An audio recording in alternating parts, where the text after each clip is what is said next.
नमस्कार बच्चों, मैं संदीप शर्मा फिर से आपका एक बार श्री राम ऑनलाइन क्लासेस में आपका स्वागत करता हूं।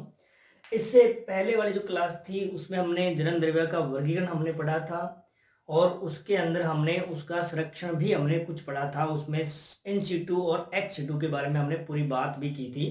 तो आज हम जो बात करने जा रहे हैं, आज जो हमारी जो चर्चा रहेगी, आज हमारा जो टॉपिक रहेगा वो रहेगा जनन द्रव्य का जो संग्रह होता है उसकी परिभाषा क्या है और उसकी क्रियाएं कौन कौन सी होती है उसके बारे में हम बात करेंगे। विश्व संग्रह क्या होता है, उसके अलावा एक अलग से हमारा टॉपिक है पादप पुनर्स्थापन, उसके बारे में हम चर्चा करेंगे।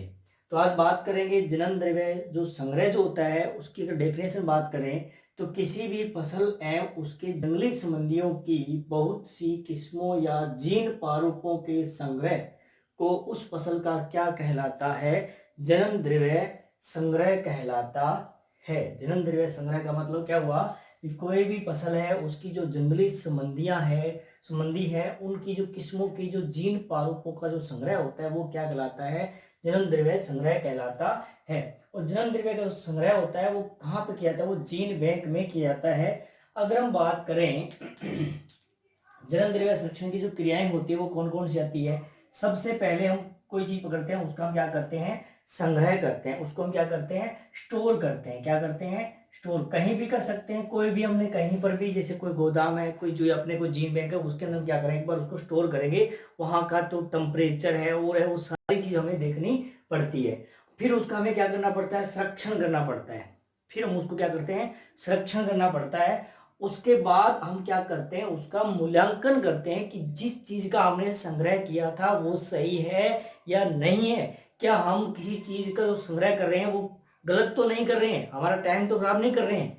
इसी तरह से आती है सूचीबंधन। हमने जो संग्रह किया है उसको सूचीबंधन करेंगे कि उसका स्टेप बाय स्टेप उसके अंदर क्या क्या चीजें हैं, क्या क्या उसकी खासियत है, क्या क्या उसके अंदर है, तो उसको हम सूचीबंधन हम उसको करेंगे। फिर हम करेंगे उसका गुणन करवाएंगे या हम वितरण करवाएंगे। ये दोनों टॉपिक मैंने एक ही जगह पे लिखे हैं परंतु है दोनों के दोनों अलग है। गुणन करवाने का मतलब ये है कि हमने जो स्टोर किया था जो सीड, उसको हमने बड़े पैमाने पर हमें उगाना है। जो ऐसी जमीन है जो सरकार के पास या जिस अपने कोई भी है वहां पर हम उसको कहीं पर उसको उगाएंगे बढ़िया तरीके से। उगाने के बाद जब उसका बीज हमारे पास बढ़िया क्वालिटी का हमें प्राप्त होगा उसमें से, फिर उसका हम क्या कराएंगे, वितरण करवाएंगे। वितरण करने के बाद ये सारी स्टेप बाय स्टेप जो कंडीशन जो आ रही है उसके बाद हम उसको क्या करवाएंगे, उपयोग में लेते हैं। क्या लेते हैं, उपयोग में। इस तरह से जनन द्रव्य जो संग्रह होता है उसमें जो क्रियाएं होती है वो कितनी होती है, लगभग 6 क्रियाएं हमें अपनानी पड़ती है। पहले हम क्या करते हैं, उसका संग्रह करते हैं, फिर संरक्षण करते हैं, फिर मूल्यांकन करते हैं, सूचीबंधन करते हैं और गुणन करते हैं और वितरण करते हैं और बाद में उसका लास्ट में हम क्या करते हैं, उसका यूज होता है। लास्ट में एक परिभाषा अपने बुक में दे रखी है, उसका है नाम है विश्व संग्रह क्या होता है। विश्व संग्रह के बारे में हम बात करें तो जनन द्रव्य संग्रह जिसमें किसी फसल एवं उससे संबंधियों प्रजातियों के विश्व भर से एकत्रित किए गए विभेद हो, उसको हम क्या कहते हैं, विश्व संग्रह कहते हैं। देखो विश्व संग्रह, हमने बात आ रही है कि विश्व संग्रह क्या है। विश्व संग्रह क्या है कि कोई भी जनन द्रव्य है उसको हमने क्या किया, उसके जितने भी विश्व के अंदर कोई संबंधित हैं, उसकी प्रजातियां हैं, उसको विश्व भर से हमने क्या किया, उसको इकट्ठा किया। इकट्ठा करने के बाद में उनको इकट्ठा करेंगे, अलग अलग उनको विविधों को इकट्ठा करेंगे। इस प्रक्रिया को हम क्या कहते हैं, विश्व संग्रह कहते हैं। जैसे भारत की अगर हम बात करें तो भारत के अंदर NBPGR कौन सी संस्था है, ये है राष्ट्रीय पादप आनुवंशिक संसाधन ब्यूरो। ये भारत में एक संस्था है जो क्या करती है, जैसे सीड है या प्रोव है या जायगोट्स जो भी कोई होता है, इन सब का क्या करती है, स्टोर करती है। क्या करती है, संग्रह करती है और उनको क्या करती है, संरक्षण प्रदान करती है और उनको निम्न ताप पर किस तरह से उनको रखना है वो सारी चीज इसका क्या करती है, अपने कंट्रोल करती है। वो एक भारत में एक संस्था है जिसका नाम है NBPGR। तो ये हमारा जो टॉपिक हुआ वो है जनन द्रव्य संग्रह। और उसमें कौन कौन सी क्रियाएं हमें अपनानी पड़ती है। और उसके अंदर अब मैंने एक डेफिनेशन आपको मैंने बताई है, वो है विषव संग्रह। तो आगे हम बात करेंगे, अगला टॉपिक हमारा तीसरा जो टॉपिक रहेगा वो हमारा रहेगा पादप पुनर्स्थापन। तो ये जो टॉपिक दे रखा था ये था पादप अपने जनन द्रव्य संरक्षण। तो अगला टॉपिक जो हमारा है पादप पुनर्स्थापन है, तो इसके बारे में अपने बात करेंगे, उसकी डेफिनेशन देखेंगे कि डेफिनेशन क्या है। देखिए आपको मैं बताता हूं, थर्ड नंबर जो है वो कौन सा है, वो है पादप पुनर्स्थापन। बच्चों एक बात ध्यान रखना, मैंने आपको पहले भी आपको ये टॉपिक बताया था, उसमें हमने शॉर्ट में बात की थी, अब अपन इसमें डिटेल में बात करेंगे। पादप पुनर्स्थापन मतलब हमने किसी चीज को हमने तैयार किया, किसी दूसरे स्थान पर हमें उगाना, वो क्या कहलाता है, पादप पुनर्स्थापन कहलाता है। मेरी बात को समझ रहे हो ना आप, कि पादप पुनर्स्थापन क्या है, किसी भी जंगली प्रजाति को हमने हमारे खेत में उगाया, फिर हमने उसको तैयार किया, फिर हमने उसको अलग स्थान पे हमने उगा दिया, वो क्या कहलाता है, पादप पुनर्स्थापन कहलाता है। अगर हम बात करें, देखिए यहाँ पे मैं अगर परिभाषा लिख देता हूं, पादप पुनर्स्थापन द्वारा एक ही वर्ष में अतिशीघ्र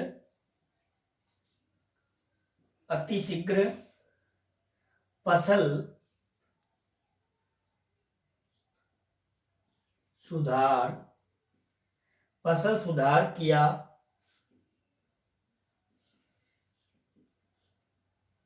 जा सकता है, परंतु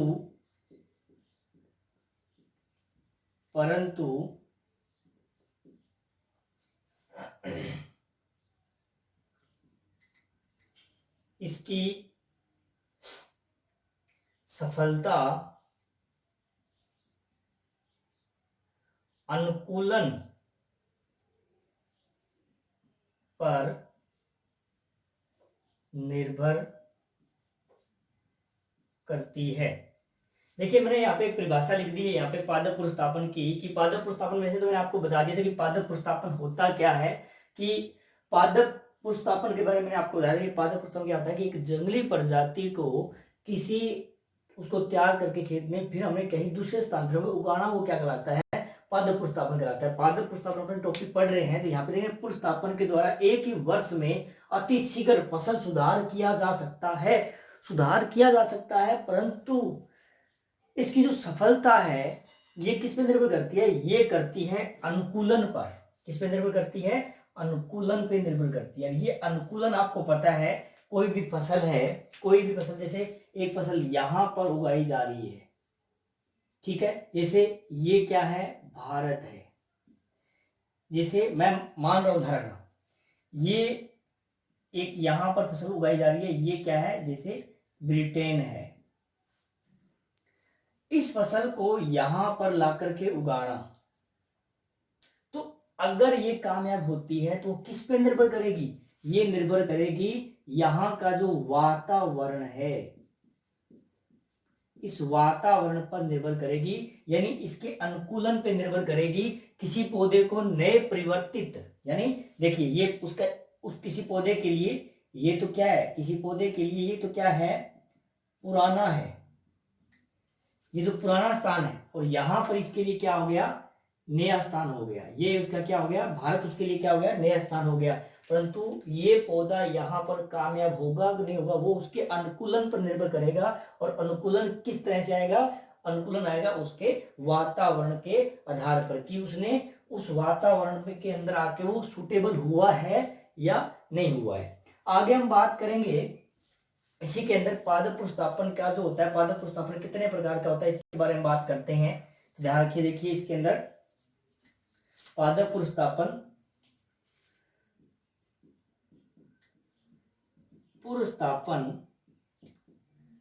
दो प्रकार का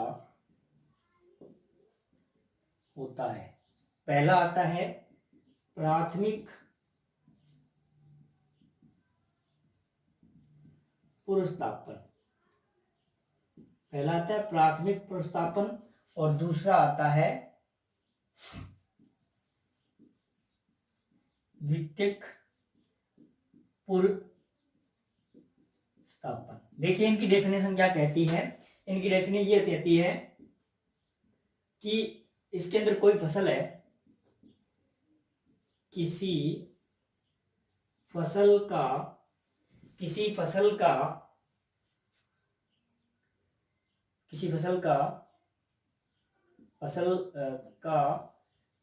बिना चयन करके नई किस्म के रूप में विमोचित करना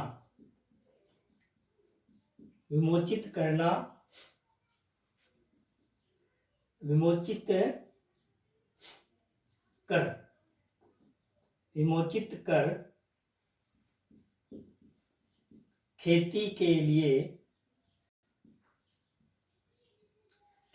लिए वितरित करना ही क्या कहलाता है, प्राथमिक पुरस्थापन कहलाता है। दूसरा आता है, इसके अंदर क्या होता है, किसी फसल का चयन करके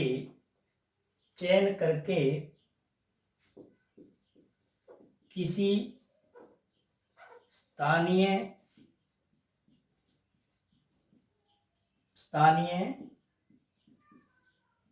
प्रजाति से संकरण करके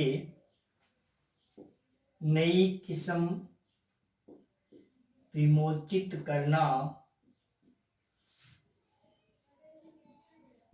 ही द्वितीयक पुरस्थापन कहलाता है। ये देखिए बेटा, पादप पुरस्थापन के बारे में अपने बात कर रहे थे। पादप पुरस्थापन के लिए मैंने आपको ये बताया था कि पादप पुरस्थापन क्या होता है। अनुकूलन मैंने आपको बता दिया कि किसी भी एरिया के लिए वो फसल नहीं हो सकती है, उसके लिए अलग हो सकती है, तो वो किस पर निर्भर करेगी, वातावरण पर निर्भर करेगी। तो पुरस्थापन दो प्रकार होता है, एक होता है प्राथमिक पुरस्थापन, एक होता है द्वितीयक पुरस्थापन। प्राथमिक तो क्या है, हमने कोई फसल ली है, उसका हमने बिना सिलेक्शन किए हमने क्या कर दिया, उसको लॉन्च कर दिया कि ये लो जी ये नई फसल आ गई है, कोई चयन किया नहीं, क्या सीधा उठाया उसको सीधा दे दिया। द्वितीयक पुरस्थापन क्या कहता है, किसी फसल का हमने क्या किया, चयन किया और उस स्थानीय जहां पे हमें उगाना है वहां की जो नई प्रजाति, कोई अपने वहां की जो स्थानीय प्रजाति है उसके साथ संकरण करवा के हमने क्या कर दी, नई प्रजाति का निर्माण कर दिया। तो ये था पादप पुरस्थापन और पादप पुरस्थापन के प्रकार। अब बात करते हैं कि पादप पुरस्थापन के अंदर क्रियाएं कौन कौन सी होती है। पादप पुरस्थापन की क्रियाएं कौन कौन सी होती है, इसके बारे में हम बात करें। देखिए इधर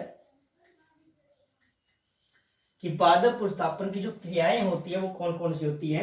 तो पादप पुरस्थापन की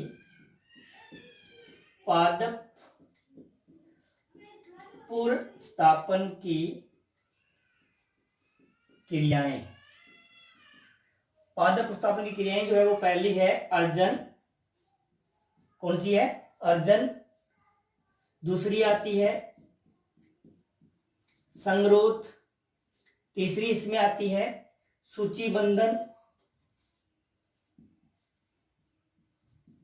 तीसरी इसमें आती है मूल्यांकन करना।